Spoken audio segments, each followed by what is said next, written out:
Sasha finds hidden Quartermaine files. Michael reveals Davey's threaten her General Hospital spoilers.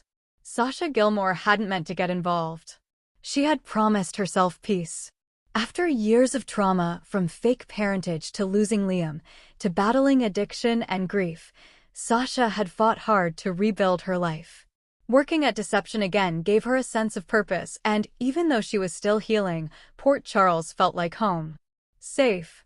That illusion shattered the moment she stepped into the east wing of the Quartermaine mansion one rainy Thursday morning. She was there to deliver a vintage Deception prototype Eleanor Quartermaine, once modeled. Lucy wanted to impress Tracy.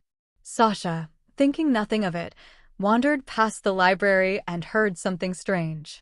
A scraping sound. Then a soft click. The hollow shift of wood against wood. Curiosity tugged at her.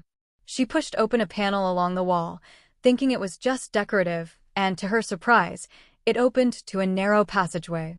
Sasha blinked. The Quartermaines had secret passageways? She took a step in, heart pounding. Inside was dim and dusty, but her eyes adjusted quickly. What she saw next made her freeze. A locked iron cabinet, hidden behind one of the main walls. On the outside, a brass seal, engraved with a single name. EDQ, Emergency Documents Quartermaine. Taped beneath was a more recent note. Access, EQ. Only. Do not disclose. Michael Quartermaine? Her fingers hesitated over the latch. She shouldn't be snooping, but something deep in her gut said this was more than just an emergency stash. She picked the lock with a bobby pin. And what she found inside shattered everything she thought she knew about the Quartermaine legacy. Inside were files, years of them, detailing offshore accounts, bribes, and even a hidden subsidiary of ELQ in Venezuela tied to illegal pharmaceuticals. Sasha's breath caught when she saw her own name. She flipped the page. Subject, Sasha Gilmore. Acquisition Report, Q4. Lucy Co. pushed subject into Deception for image overhaul. Uses pawn in diversion scheme re. Valentine Cassadine buyout. Michael knows, reluctant participant. Emotional compromise likely. Tears stung her eyes. Michael knew? He had known she was being used, manipulated, possibly even endangered. Why hadn't he told her? The file was dated over a year ago, long before things got worse. And then, she found another file. One labeled Daisy Klein. Sasha stared in horror as she read the next line. Subject unstable. Knows about EDQ intercepts. Threat level, orange. Contained through intimidation or discredit. This wasn't just family drama. This was conspiracy. Meanwhile, Michael Corinthos Quartermaine had been in his office at Aurora Media when he received a strange envelope. No return address. Inside, a single photo, Daisy, shaking and crying, walking out of a hospital. Written on the back, in bold red ink. Ask your uncle who gave the order. His blood ran cold. Daisy Klein had once been a misguided cult follower, but in recent years, she'd been working with a community wellness group in Port Charles. She'd come to him 2 weeks ago, warning him someone was watching her, threatening her over something she'd heard in the walls of the Quartermaine mansion during a charity gala. At the time, Michael had chalked it up to Daisy's past paranoia. But now it felt like a mistake. He called Brick, one of Sonny's best surveillance contacts, and sent the photo. Find out where this was taken and who sent it. Fast. Hours later, Brick called back. You're not gonna like this, he said. The guy who trailed Daisy? He works for Ned. Or should I say, Eddie Main. Michael's hands clenched. Could his own uncle really be behind threats? Was this all part of the EDQ secret? And more importantly, how deep did the rot in the Quartermaine family go? That evening, Michael returned home to find Sasha in the Quartermaine study, holding the Daisy file. I need to talk to you, she said, voice low. He blinked, confused. Sasha? What's wrong? She threw the file at him. You tell me. Michael froze as the folder landed at his feet. He opened it, scanned the contents, and paled. Sasha, You knew they were using me.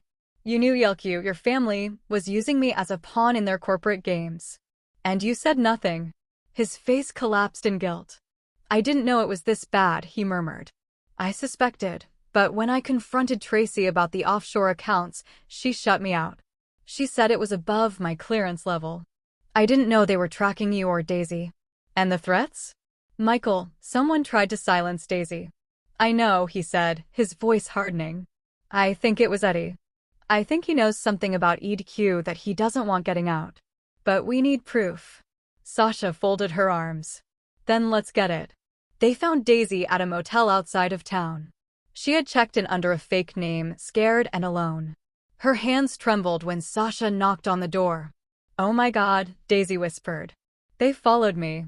I thought no one cared. Michael stepped into the room, holding up his hands. We believe you, Daisy. But we need to know what you know. Who threatened you? Daisy looked down, tears falling. I was in the hallway during the charity ball. I got lost.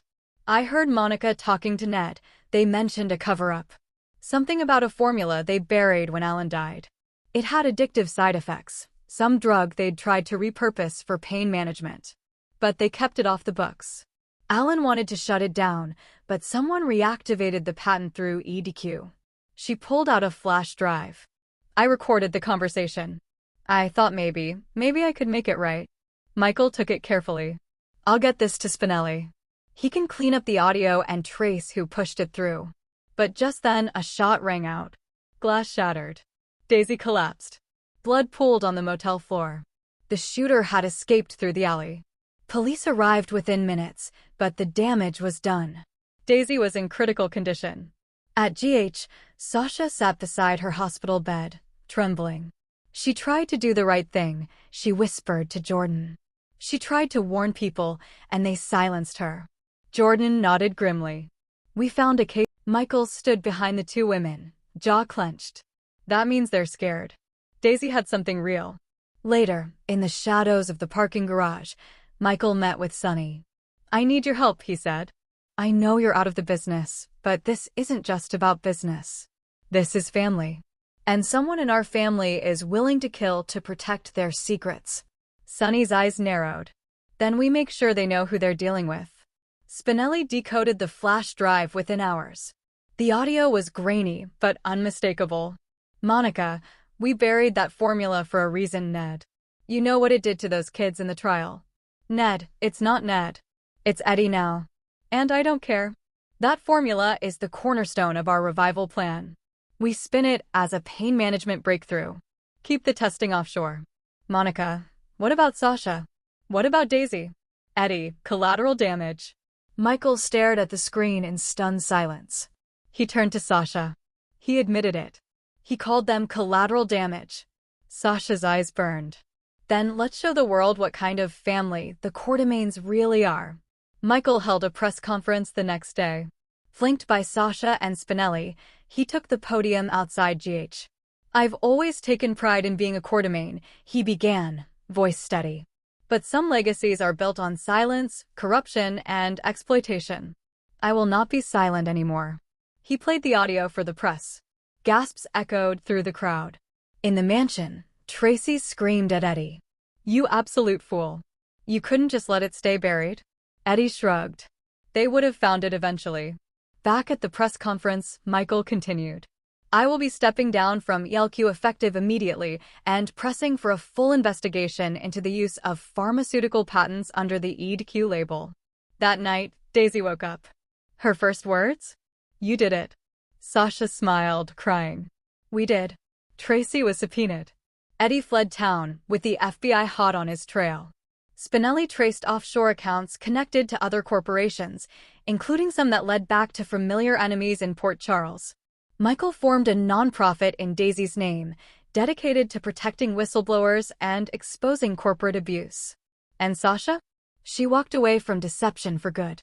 Not because she was broken, but because she was whole. She stood on the cliffs overlooking Port Charles one morning and whispered, I survived you, Quartermaines. I survived all of it.